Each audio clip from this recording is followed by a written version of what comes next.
പരസ്പരം പൊരുത്തപ്പെടിക്കാൻ ഒരു സമയം എനിക്ക് കിട്ടുമെന്നൊരുറപ്പെനിക്കില്ല. ഇന്ന് ഈ പ്രഭാഷണം കഴിഞ്ഞ് ഞാൻ എന്റെ റൂമിൽ പോയി കിടന്നുറങ്ങുമെന്ന ഒരു ഉറപ്പില്ലാത്തവരാണ് നമ്മളൊക്കെ. ഇവിടെ നിന്ന് വീട്ടിലേക്ക് തിരിച്ചെത്തുമെന്ന ഉറപ്പ് ആർക്കുണ്ട് കൂട്ടുകാരാ? ഇല്ല, ഉറപ്പ് പറയാൻ ആർക്കും കഴിയില്ല. അത്രയും ഉറപ്പില്ലാത്ത, ഗ്യാരണ്ടി ഇല്ലാത്തവരാണ് ഞാനും നിങ്ങളും. ഇവിടെ എല്ലാം തകർന്നടിയും. ആരാരുമില്ലാത്ത ഇരുട്ടാകുന്ന മണ്ണറയിലേക്ക് മറ്റുള്ളവരെ നമ്മെ യാത്രയാക്കും. ആരും കൂടെ വരില്ല, കൂട്ടിനാരുമില്ല, കൂട്ടരാരുമില്ല. ഒറ്റക്കാണ് നമ്മളെ കൊണ്ടുപോയി കിടത്തുന്നത്. ഇവിടുത്തെ ജീവിതത്തിന്റെ അവസാനം കൊണ്ടുപോകുന്നത് ആരടി മണ്ണിലേക്കാണ്. ഇന്ന് വെള്ളിയാഴ്ച ഞാനൊരു കാര്യം ഓർമ്മപ്പെടുത്തിയില്ലയോ? ഞാനൊരു വിഷയം ഓർമ്മപ്പെടുത്തിയില്ലയോ? മയ്യത്ത് നിസ്കാരത്തിന്റെ വന്ന പേര്, ആ പേരിൽ രണ്ട് പേരുകൾ. ഒന്ന് സത്താർ ഹാജി എന്ന് പറയുന്ന ഒരു ഹാജിയാരുടെയും മറ്റൊന്ന് അദ്ദേഹത്തിന്റെ മകളുടെയും പേരിലുള്ള നിസ്കാരമായിരുന്നു. ആരായിരുന്നു സത്താർ ഹാജി എന്ന് പറയുന്ന ആള്? നല്ല ദീനുള്ള മനുഷ്യനായിരുന്നു. അദ്ദേഹത്തിന്റെ മകളുടെ വിവാഹം ഈ അടുത്ത ദിവസം നടക്കാനിരിക്കുന്ന തന്റെ മകളുടെ വിവാഹത്തിന് വേണ്ടി അതേ തലേ ദിവസം എയർപോർട്ടിൽ നിന്ന് അദ്ദേഹം യാത്രയാവുകയാണ് കൊച്ചിയിലേക്ക് എത്തിയ സത്താർ ഹാജി എന്ന് പറയുന്ന സഹോദരനെ വീട്ടിലേക്ക് ആനയിക്കാൻ വന്നിരിക്കുന്ന കൊച്ചി എയർപോർട്ടിലേക്ക് തന്റെ ഭാര്യയും ആലിയ എന്ന് പറയുന്ന വിവാഹം നിശ്ചയിക്കപ്പെട്ട മകനടക്കമതാൻ പിതാവിനെ വീട്ടിലേക്ക് ആനയിക്കാൻ വന്നിരിക്കുകയാണ് കൊച്ചി എയർപോർട്ടിലേക്ക്. അതേ സത്താർ ഹാജി എയർപോർട്ടിൽ ഫ്ലൈറ്റ് ഇറങ്ങുകയാണ്. എല്ലാം കഴിഞ്ഞു അദ്ദേഹം പുറത്തേക്ക് വന്നു. സുബ്ഹാനല്ലാഹ്, എവിടെ വെച്ച് മരണമാകുന്ന യാഥാർത്ഥ്യം എവിടെ വെച്ച് സംഭവിക്കുമെന്നറിയില്ല എന്നതിന്റെ എത്രയെത്ര തെളിവുകളാണ് നമുക്ക് മുമ്പിൽ കഴിഞ്ഞു പോയത്. ഇത് ഒന്നും രണ്ടുമല്ല, 10ഉം 100ഉമല്ല, എത്രയെത്ര സംഭവങ്ങളാണ്. കൊച്ചി എയർപോർട്ടിൽ നിന്ന് വീട്ടിലേക്കുള്ള യാത്രാമധ്യയിൽ നടുറോഡിൽ വെച്ചതാ പിടഞ്ഞു മരിക്കുകയാണ് സത്താർ ഹാദിയും പൊന്നുമോൾ ആലിയയും. അല്ലാഹുവേ, അവരുടെ ഖബർ സന്തോഷത്തിലാക്കണേ അല്ലാഹ്, അവരുടെ ഖബർ വിശാലമാക്കണേ അല്ലാഹ്. മണിയറയിലേക്ക് പോകുന്നതിന്റെ മുമ്പ് മണ്ണറയിലേക്ക് ആലിയെ യാത്രയാക്കിയ അല്ലാഹ്. ഇതുപോലെ ഏത് മനുഷ്യന്റെ മരണം എവിടെ വെച്ചാണ്, എപ്പോഴാണ്, എങ്ങനെയാണെന്ന് തിരിച്ചറിയാൻ എനിക്ക് സാധ്യമല്ല, നമുക്ക് സാധ്യമല്ല. പക്ഷേ മരണമുണ്ടെന്ന യാഥാർത്ഥ്യം എല്ലാവർക്കും ഉണ്ട്. എല്ലാ ദിവസവും അസ്രായീൽ അലൈഹിസ്സലാം എല്ലാ ദിവസവും 5 പ്രാവശ്യം എന്നെ സമീപിക്കുന്നുണ്ട്, നമ്മ സമീപിക്കുന്നുണ്ട്, എന്നെ സമീപിക്കുന്നുണ്ട്. എല്ലാ ദിവസവും അസ്രായീൽ അലൈഹിസ്സലാമിന്റെ അരികിലേക്ക് വരുന്നുണ്ട്. അസ്രായീൽ അലൈഹിസ്സലാം ഓരോ ദിവസവും 5 തവണ നമ്മുടെ അരികിലേക്ക് വരുന്നുണ്ട്. എപ്പോഴറിയോ? പള്ളിയിൽ ബാങ്ക് വിളിച്ചാൽ പള്ളിയുടെ കവാടത്തിൽ അസ്രായീൽ അലൈഹിസ്സലാം ഉണ്ടാവും. എല്ലാരും ഇങ്ങനെ പള്ളിയിലേക്ക് വരുമ്പോ നോക്കും, സമയമായിട്ടുണ്ടോ. ഉമ്മമാര് വീട്ടിൽ വെച്ച് നിസ്കരിക്കാൻ സമയമാകുമ്പോ നോക്കും, സമയമായിട്ടുണ്ടോ. അസ്രായീൽ അലൈഹിസ്സലാം നമ്മെ സമീപിക്കുന്നുണ്ട്, അറിയില്ലേ? അസ്രായീൽ അലൈഹിസ്സലാം നമ്മെ സമീപിക്കുന്നുണ്ട്. മരണം നമ്മോട് നമ്മുടെ ചെരുപ്പിന്റെ വാറെടുത്തതുപോലെ മരണം നമ്മോട് കൂടെ വരുന്നുണ്ട്. അല്ലാഹുവേ, ഹുസ്നുൽ ഖാത്തിമ നൽകണേ അല്ലാഹ്, സൽമരണം നൽകണേ അല്ലാഹ്. ഇവിടുന്ന് യാത്ര പോകും. ഉമ്മ വരില്ല, വാപ്പ വരില്ല, ഭർത്താവ് വരില്ല, ഭാര്യ വരില്ല, പ്രസവിച്ച പ്രിയപ്പെട്ട മക്കള് വരില്ല, സ്നേഹം കൊടുത്ത് വളർത്തിയ പൊന്നു മക്കളോ പേരുമക്കളോ ആരും വരുന്നില്ല, കൂടെ പഠിച്ചവര് വരുന്നില്ല, സഹപാഠികൾ വരുന്നില്ല. തലേ ദിവസം വരെ അല്ലെങ്കിൽ തൊട്ടടുത്ത നിമിഷം വരെ കൂട്ടുകാരിയുമായി സംസാരിച്ചിട്ടുണ്ട്, അവള് വരുന്നില്ല, കൂട്ടുകാരൻ വരുന്നില്ല. എല്ലാവരും വരുന്നത് ഇതുവരെയാണ്, ഖബറിന്റെ ചാരത്ത് വരെയാണ് വരുന്നത്. വരുന്നവർക്ക് കബറിന്റെ ചാരത്ത് വരെ വരുന്നു. എന്നിട്ട് എല്ലാവരും കൂടിയതാ ചുറ്റുഭാഗത്തു നിൽക്കുന്നു. 6 അടി മണ്ണ് കുടിച്ചു വെച്ചിട്ടുണ്ട്. ഏതാണ് 6 അടി മണ്ണെന്ന് പറയുന്നത്? നിസ്സാരമാണോ ഉമ്മ?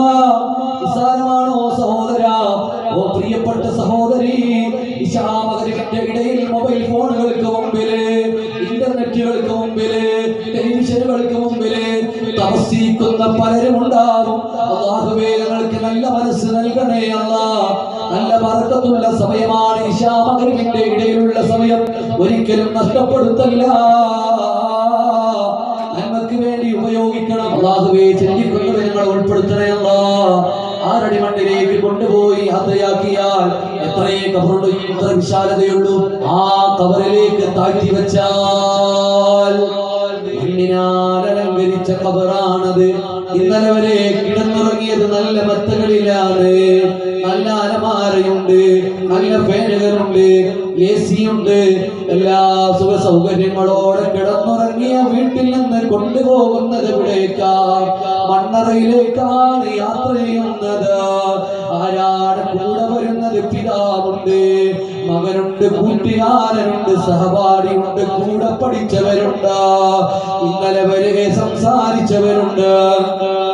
എല്ലാവരും നമ്മയുടെ നന്മ പറയണം. എല്ലാവരും നമ്മ കൂട്ടിക്കൊണ്ടുപോയി 6 അടി മണ്ണിലേക്ക് താഴ്ത്തി വെച്ച് കഴിഞ്ഞാൽ അതിനങ്ങനെ മൂടുകല്ല് വെക്കുകയാണ്. മൂടുകല്ല് വെക്കാൻ ആരും തിരിച്ചു വരുന്നില്ല, തിരിച്ചു വരുന്നില്ല. അവിടെ മൂടുകല്ല് വെക്കുകയാണ്. മൂടുകല്ല് വെച്ചില്ല എങ്കിൽ നമ്മുടെ ശരീരം പൊട്ടി ഒലിച്ച് ചീഞ്ഞു നാറുന്നതാണ്. അതാണ് മനുഷ്യ ശരീരം എന്ന് പറയുന്നത്. ശരീരത്തിനുള്ള പവറുള്ളത് ആത്മാവിനാണ്, ഹൃദയത്തിനാണ് പവറുള്ളത്. ആത്മാവിനാണ് ഫലമുണ്ടാവേണ്ടത്. അതിന്റെ മുകളിൽ മൂടുകല്ല് വെക്കുകയാണ്. മൂടുകല്ല് വെച്ചുകൊണ്ട് നമ്മൾ പാതിരാത്രി നമ്മൾ കിടന്നുറങ്ങുന്ന സമയത്ത് ഒരു ചെറിയ മിന്നാമിനങ്ങിന്റെ വെളിച്ചം പോലും ഇല്ലാത്ത നമ്മുടെ റൂമിന്റെ ഉള്ളതാ. അതിൽ നമ്മുടെ തലയിലൂടെ പുതപ്പം കിട്ടുകൊണ്ട് ഒന്ന് ശരിക്ക് നമ്മൾ മരണത്തെ കുറിച്ചും ഭയാനകമായ ഖബറിനെ കുറിച്ചും ഒന്ന് ചിന്തിച്ചാൽ പേടിച്ച് വിറച്ചു പോകും ഉമ്മ, പേടിച്ചു പോകും സഹോദര. ആ 6 അടി മണ്ണിലേക്ക് താഴ്ത്തി വെച്ച് മൂടുകല്ല് വെക്കുകയാണ്. പിന്നെ അതിലേക്ക് ഇടുന്നതെന്താ? മിൻഹാ ഖലഖനാകും വഫീഹാ നുഈദുകും വമിൻഹാ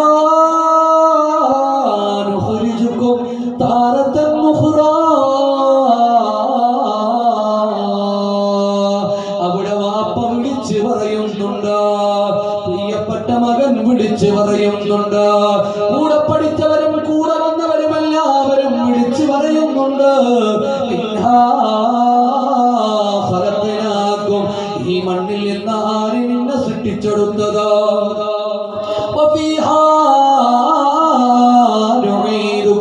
ആ മണ്ണിലേക്ക് തന്നെ നിന്നെ യാത്രയാക്കിയിരിക്കുന്നു.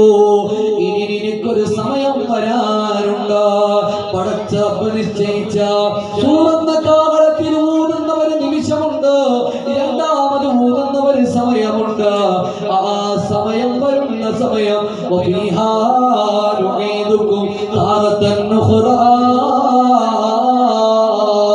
ഈ മണ്ണിൽ നിന്ന് തന്നെ നിനക്ക് പുനർജീവം നൽകുമെന്ന് 3 വാചകങ്ങൾ വിളിച്ചു പറഞ്ഞ് 6 അടി മണ്ണിലേക്ക് മണ്ണ് വാരി എറിഞ്ഞ് എല്ലാവരും തിരിച്ചു പോകുമ്പോൾ ആരാണ് രക്ഷപ്പെടുത്താനുള്ളത്?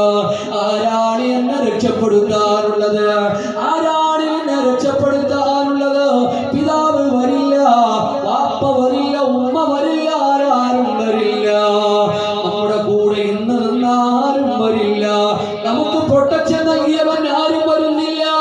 ആരാരുമില്ലാത്ത അല്ലാഹു നമുക്ക് നിശ്ചയിച്ച ഖബറിന്റെ അകത്തളത്തിലേക്ക് യാത്രയാക്കിയ നമ്മുടെ തോന്നിവാസങ്ങൾക്ക് ആരാണോ നമുക്ക് പിന്തുണ നൽകിയത് അവന്റെ ഖബറിലേക്ക് വരില്ല, അവന്റെ ഖബറിലേക്ക് വരില്ല.